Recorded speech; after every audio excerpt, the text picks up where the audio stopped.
député de la diaspora, qu'est-ce qu'on va faire avec ce problème éternel de la double nationalité? C'est un problème qui me touche, parce que j'ai dit mon épouse est française, mes enfants sont français. Donc quand ils viennent au Cameroun, je fais comme je dois payer leur visa ici. Donc, ouais, c'est pas évident. Mais je crois, ma conviction personnelle, c'est que ce problème va être adressé, ce problème va être résolu. Je crois que le chef de l'État, je pense qu'il le fera. Et pourquoi ça? C'est les enfants du Cameroun. C'est pour ça que nous, ici au réseau, nous recevons les Camerounais de diaspora, on ne leur demande pas de nous montrer leur pièce d'identité. Vous êtes Camerounais, vous êtes Camerounais. La nationalité, c'est le papier. La vraie nationalité, c'est le sang qui coule. Le sang du Cameroun qui coule dans vos veines, c'est ça la nationalité. On dit que la diaspora critique énormément le pays. Alors vous en pensez quoi? Nous qui avons des enfants qui sont nés là-bas, le seul lien qu'ils ont avec le pays, c'est nous, les parents. Moi, mes enfants, le lien qu'ils ont avec le Cameroun, d'abord, le tout premier lien, c'est d'abord moi. Moi, le père. Alors, si je suis dans une attitude négative, complètement négative vis-à-vis du pays, si je critique tout le temps, je dis du mal du pays, ben, je tue l'amour du pays dans leur cœur, sans le savoir ou sans le vouloir. Il sera difficile pour eux qu'ils reviennent un jour au pays.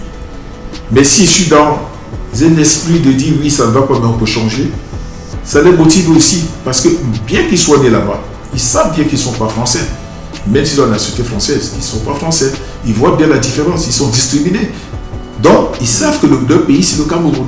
Dans tous les cas, d'ailleurs, je vois quand il y a des matchs de football, mes enfants, ils portent des maillots, connaissent même des noms des joueurs plus que moi, des joueurs du football du Cameroun. Ils ont des maillots, ils dansent, ils font la fête quand le Lion d'Ottawa gagne. Parce qu'ils sentent quand même qu'il y a une part d'eux-mêmes qui vient de ce pays. Donc, si nous, on ne réussit pas à intégrer ceux qui sont là aujourd'hui, mais nos enfants qui sont nés là-bas sont perdus pour le Cameroun. Et demain, leurs enfants, eux, seront perdus pour le Cameroun. Donc maintenant, on a aussi bien les Français, les Allemands, les Turcs, les Américains qui sont intéressés pour gagner des parts de marché ici, en Afrique, au Cameroun. Alors vous, qu'est-ce que vous leur dites quand vous les recevez?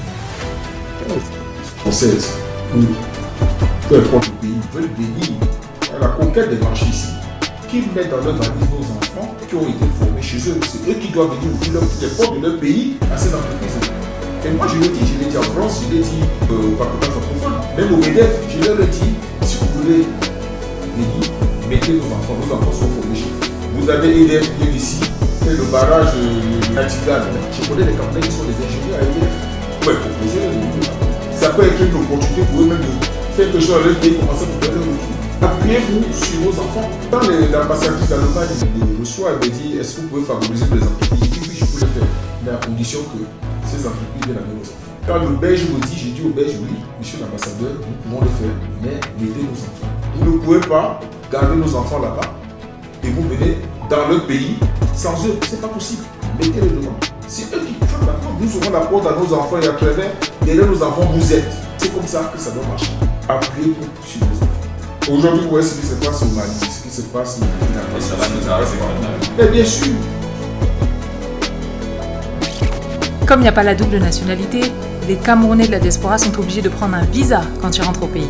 Sauf que comme vous le savez, chercher un visa à l'ambassade du Cameroun, c'est pas toujours facile. Alors comment est-ce qu'on peut améliorer ça? Nos ambassades, c'est la maison commune du Cameroun. Tout Camerounais doit pouvoir être reçu à l'ambassade avec les mêmes droits que les autres. Parce que c'est la maison commune quand on est à l'étranger. À Paris, depuis l'ambassadeur, quand le ministre Bella était ambassadeur, il a ouvert la porte aux Camerounais, même ceux qui avaient d'autres nationalités, il a ouvert la porte. Les Camerounais ont commencé à revenir à l'ambassade.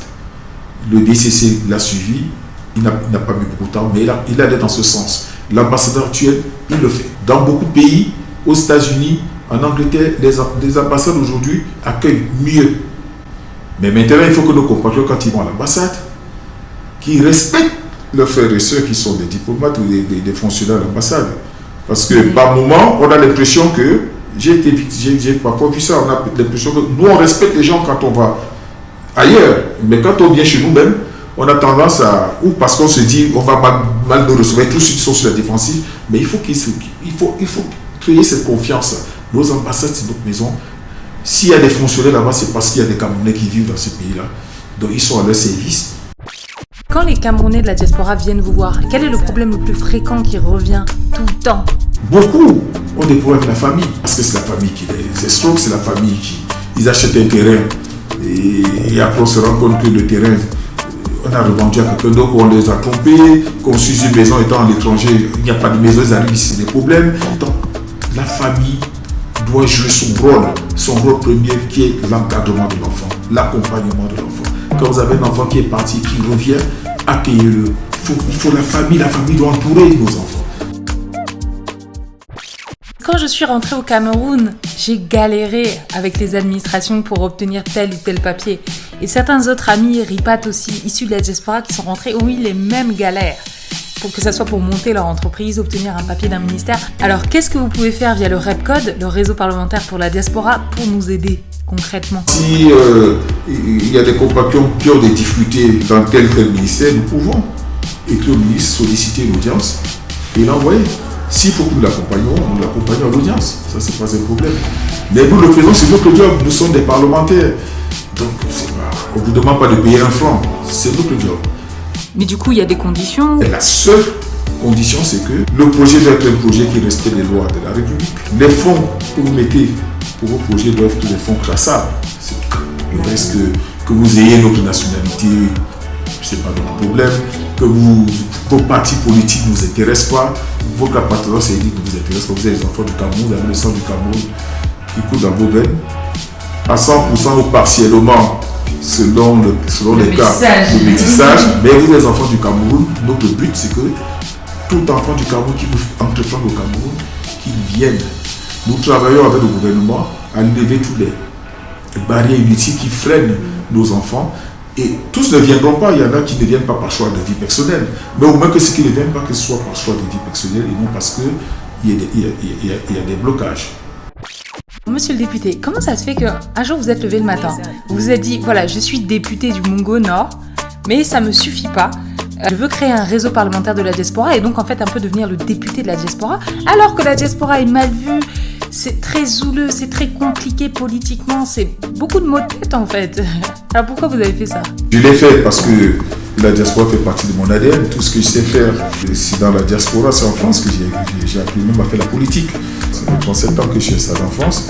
Ma famille y réside, mes enfants sont français, mon épouse est française. Je suis au Cameroun et je ne pouvais donc ne pas agir. Et quand je suis arrivé à l'Assemblée nationale au mois de mars 2020, je me suis rendu compte qu'il y avait tous ces réseaux qui existaient, qui faisaient du très bon boulot, mais il n'y avait rien sur la diaspora. Étant entendu que la diaspora est une valeur ajoutée pour nos pays, le Cameroun a besoin de tous ses enfants, ceux de l'intérieur, ceux de l'extérieur. Non pas que la diaspora ait réponse à tout, mais la diaspora apporte quelque chose d'innovant. La diaspora apporte un savoir-faire utile et qui doit combiner avec ceux qui sont sur le terroir. Donc voilà la genèse de ce réseau.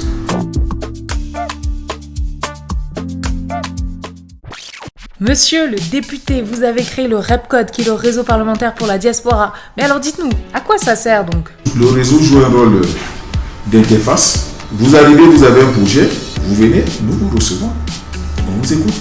Selon le projet, on peut savoir vers où vous orienter. Nous avons par exemple l'APME, qui est l'agence de promotion des petites et moyennes entreprises. C'est un outil de l'État qui est très important pour tous ceux qui veulent entreprendre. C'est-à-dire qu'ils sont outillés pour vous créer votre entreprise en 48 heures. Ils ont bien sûr, ils ont des experts qui vous accompagnent, qui peuvent vous dire, écoutez, pour vos projets, allez plutôt vous installer dans telle région parce qu'il y a plus de facilitation, il y a plus d'exonération de charges, de fiscalité, ainsi de suite. Ils peuvent vous guider. Ils peuvent même vous aider à trouver des financements. Et donc, tout Camerounais diaspora qui arrive ici, qui a un projet qui semble, quand nous le recevons, pas très sûr, nous les guillons. C'est notre job, nous sommes des parlementaires. On ne vous demande pas de payer un franc, c'est notre job.